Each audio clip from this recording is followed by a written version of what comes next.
तो रिपोर्ट आपने देख ली है। इसी से जुड़ी अहम खबर आप तक पहुंचाएं। जराये बता रहे हैं कि मोहसिन दावड़ को बन्नू में मजिस्ट्रेट के सामने पेश भी कर दिया गया है। इसी बारे में हम बात करेंगे फैसल रजा से। फैसल बताएगा कब पेश किया जाएगा। हम कोशिश करेंगे फैसल से राब्ता बहाल करने के लिए। आपको बता रहे हैं कि मोहसिन दावड़ के हवाले से ये इतलात आ रही है कि बन्नू में मजिस्ट्रेट के सामने पेश भी कर दिया गया है।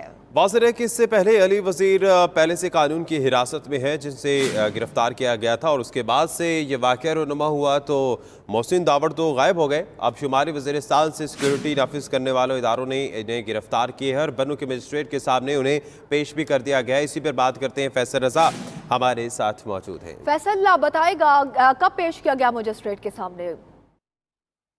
जी बिल्कुल, हमारे ज़राए ने कंफर्म किया है कि मोहसिन दावड़ की गिरफ्तारी के बाद जो है उन्हें बन्नू मुंतकिल किया गया, जिसके बाद अब जो है वो मजिस्ट्रेट की अदालत में बाज़ाब्ता तौर पर जो है उनको पेश कर दिया गया है। आज मोहसिन दावड़ को तवील फरार के बाद जो है वो शुमाली वज़ीरिस्तान से गिरफ्तार किया गया था। मोहसिन दावड़ पर जो है मकाम की आबादी को फौज के खिलाफ, मुल्क के खिलाफ उकसाने और मुल्क के खिलाफ जो है वो गैर मुल्की मीडिया को जो है वो शर्मंगेज इंटरव्यूज देने और इसी के साथ साथ खर कमर में फौजी चौकी पर हमले में जो है वो मुलव्वस हैं, जिसके बाद जो है उनको आज गिरफ्तार किया गया। गिरफ्तार करने के बाद बन्नू मुंतकिल करके उनको जो है वो मजिस्ट्रेट की अदालत में पेश कर दिया गया है। पेश कर दिया गया। फैसल, बहुत शुक्रिया आपका।